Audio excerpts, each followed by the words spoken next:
मन, बुद्धि, चित्त, अहंकार, क्या ये अलग अलग हैं? ये अलग अलग नहीं हैं। ये मन के ही बहुत चेहरे हैं।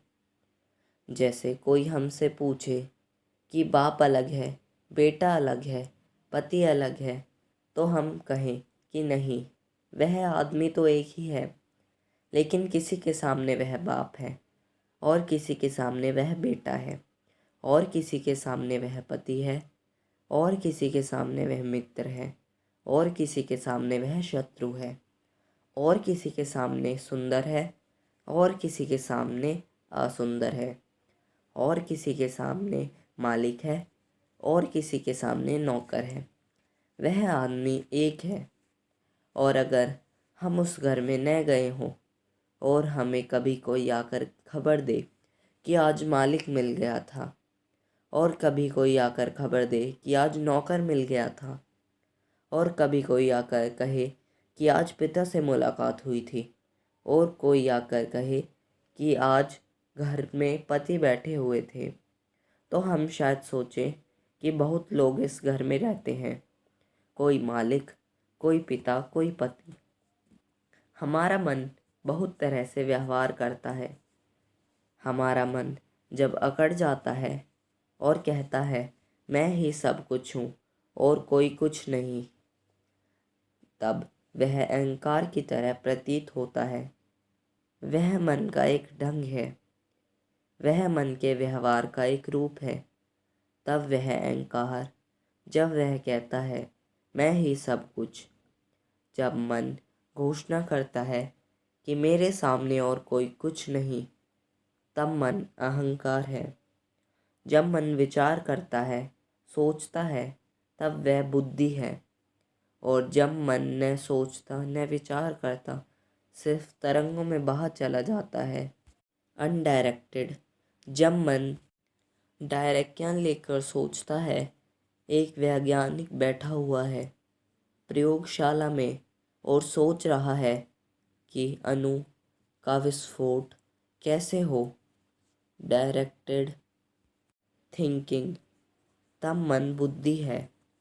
और जब मन निरुद्देश्य, निर्लक्ष्य सिर्फ बहा जाता है, कभी सपना देखता है, कभी धन देखता है, कभी राष्ट्रपति हो जाता है, तब वह चित्त है।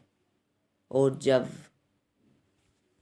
वह सिर्फ तरंगे मात्र है और तरंगे असंगत, असंबंध, तब वह चित्त है।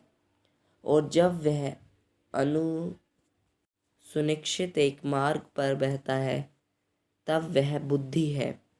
ये मन के ढंग है बहुत, लेकिन मन ही है।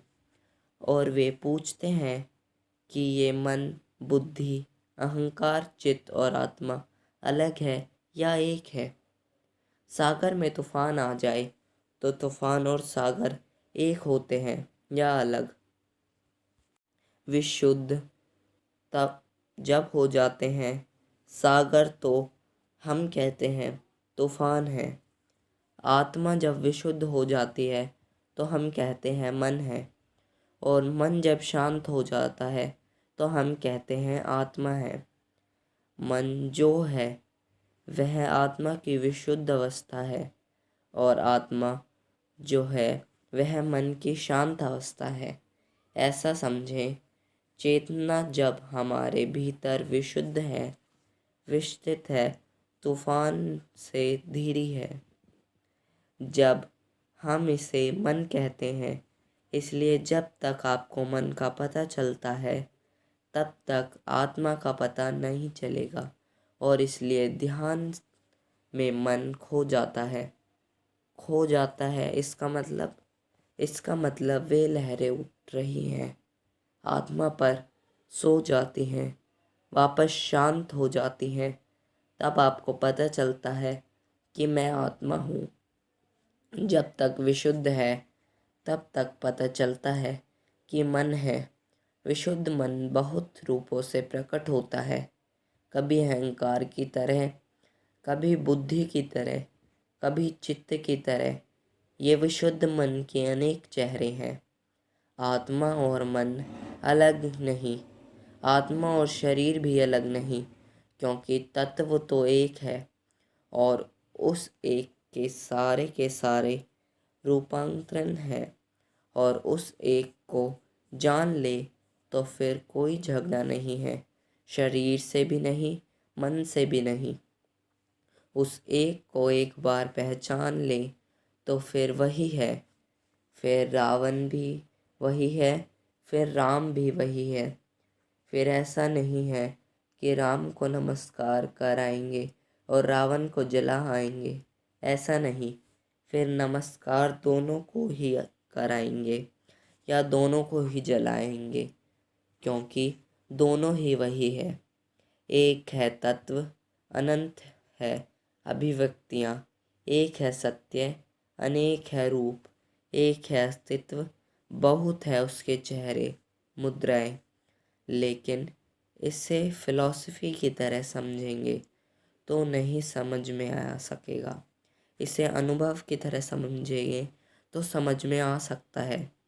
तो यह तो मैंने समझाने के ख्याल से कहा, लेकिन जब आप ही उतरेंगे उस एक से, तभी आप जानेंगे कि अरे, जिसे जाना था शरीर की तरह, वह भी तू ही है, और जिसे जाना था मन की तरह, वह भी तू ही है, और जिसे जाना था आत्मा की तरह, वह भी तू ही है। जब जानते हैं तब सिर्फ एक ही रह जाता है, इतना ज़्यादा एक रह जाता है कि जानने वाला और जो जानता है और जो जाना चाहता है, इनमें भी कोई फासला नहीं रह जाता। वहाँ जानने वाला और जाना जाने वाला दोनों एक ही रह जाते हैं।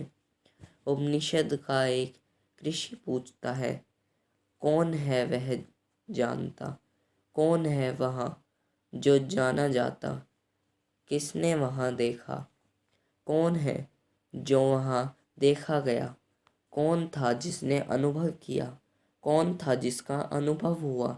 नहीं, वहाँ इतना भी दो नहीं रह सक जाता, वहाँ अनुभव करने वाला ही नहीं बचता है, सब फासले गिर जाते हैं।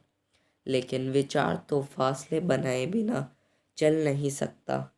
विचार तो फासले बनाएगा, वह कहेगा यह शरीर है, यह मन है, यह आत्मा है, यह परमात्मा है। विचार फासले बनाएगा। क्यों? क्योंकि विचार समग्र को एक साथ नहीं ले सकता। विचार बहुत छोटी खिड़की है, उससे हम टुकड़े टुकड़े को ही देख पाते हैं। जिससे एक बड़ा मकान हो और उसमें एक छोटा छेद हो, और उस छोटे छेद में देखूं तो कभी कुर्सी दिखाई पड़े, कभी टेबल दिखाई पड़े, कभी मालिक दिखाई पड़े, कभी फोटो दिखाई पड़े, कभी घड़ी दिखाई पड़े। छोटे छेद से सब टुकड़े टुकड़े दिखाई पड़े, पूरा कमरा कभी न दिखाई पड़े, क्योंकि वह छेद बहुत छोटा है। और फिर दीवार गिराकर मैं भीतर पहुंच जाऊंगा तो पूरा कमरा एक साथ दिखाई पड़े। विचार बहुत छोटा खेत है जिससे हम सत्य को खोजते हैं। उसमें सत्य खंड खंड होकर दिखाई पड़ता है। लेकिन जब विचार को छोड़कर हम निर्विचार में पहुंचते हैं, ध्यान में, तब समग्र टोटल दिखाई पड़ता है। और जिस दिन वह पूरा दिखाई पड़ता है, उस दिन बड़ी हैरानी होती है कि अरे, एक ही था, अनंत होकर दिखाई पड़ता था, पर वह अनुभव से ही। ओशो।